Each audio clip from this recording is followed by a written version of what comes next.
OpenAI vient de révéler sa toute nouvelle fonctionnalité ChatGPT Search. Donc là, ce n'est plus une simple recherche, mais une recherche augmentée. On regarde ça tout de suite. Salut tout le monde, moi c'est Eben.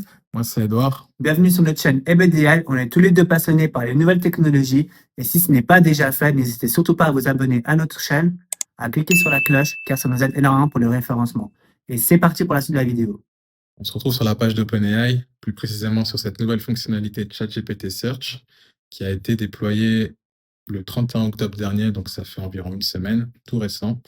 Et on va regarder ce qu'elle a à nous proposer. Donc de ce qu'on a compris, c'est vraiment une nouvelle option. Vous appuyez sur le bouton Search, vous écrivez votre message et quand vous appuyez sur Enter, en plus du message généré par ChatGPT, vous avez également l'accès aux sources, donc comment l'outil a pu renforcer sa réponse pour générer les différents liens et répondre à votre question. Et on va regarder à quel point cet outil est intéressant. À côté de ça, la page nous montre également des cas d'usage. Donc, comme vous pouvez le voir, on a la météo, les stock price, donc les actions financières, le sport, les news et même l'option Maps. C'est super intéressant. Et écoutez, on va juste tester ça tout de suite. Premier scénario, on va utiliser la météo comme exemple et on va tout simplement demander à ChatGPT de nous donner la météo pour la semaine prochaine. Donc, je fais un petit prompt. On a plus ou moins le même résultat qui était montré sur la plateforme d'OpenAI, ce qui est pas mal. Donc, on a les prévisions pour chaque jour de la semaine. Et comme vous pouvez le voir, il y a ce petit bouton source sur lequel, quand vous cliquez, vous avez vraiment les différents sites internet qui ont été sollicités pour générer cette réponse.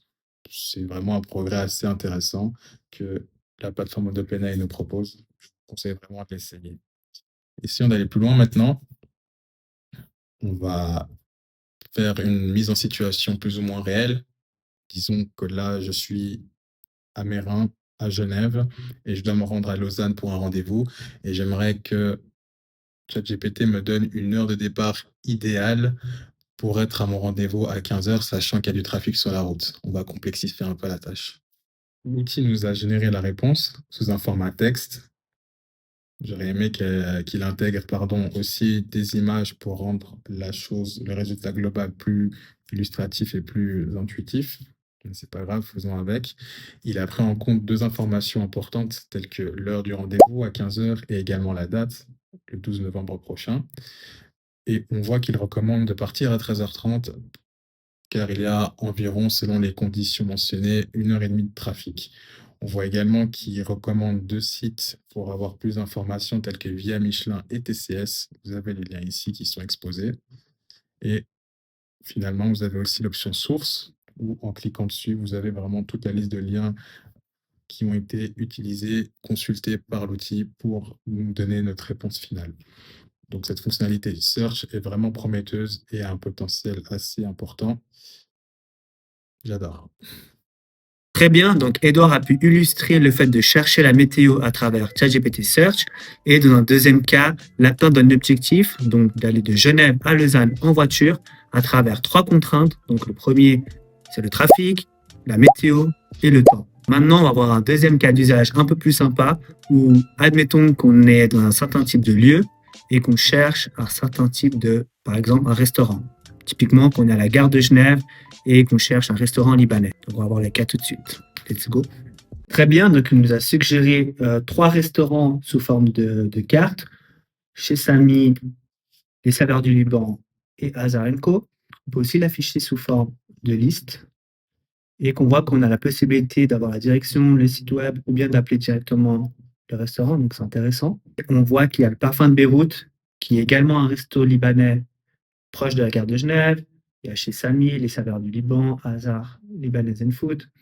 Et intéressant, on voit qu'il y a aussi deux forks. Donc, deux forks, c'est la fourchette verte où là, on a des rabais lorsqu'on réserve à l'avance. On va cliquer dessus. Donc, voilà le site, la fourchette verte, qui vous permet d'avoir un rabais lorsqu'on commande à l'avance. Enfin bref, maintenant, on va retourner sur notre recherche. Donc, on retourne sur notre recherche où on a la possibilité de cliquer sur direction qui va nous rediriger sur Google Maps pour avoir l'itinéraire jusqu'au restaurant. Pas mal tout ça. Maintenant, prenons le cas où on est à un autre lieu Par exemple, qu'on est à plein palais et qu'on cherche un resto chinois.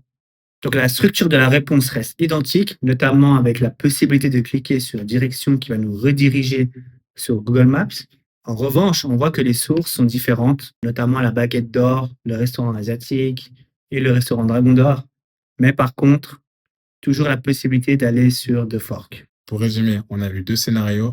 Le premier, la météo avec la question du trafic pour aller jusqu'à Lausanne et le deuxième, la recherche de restaurants depuis le centre-ville. Ces 2 points sont assez important, je dirais, dans le sens où on permet de repenser cette recherche, d'avoir quelque chose de plus intuitif et d'illustratif, mais on note notamment cette limitation en fonction de la complexité du message ou du prompt dans la génération des images pour avoir quelque chose de plus lisible et plus agréable à lire, je dirais, que seulement du texte brut. Passons à côté de ça, mettons ça de côté, je veux dire, et voyons la nouvelle question qui se pose maintenant que cet outil, cette nouvelle fonctionnalité est enfin disponible, que ChatGPT et qu'OpenAI offrent. Qu'en est-il de Google?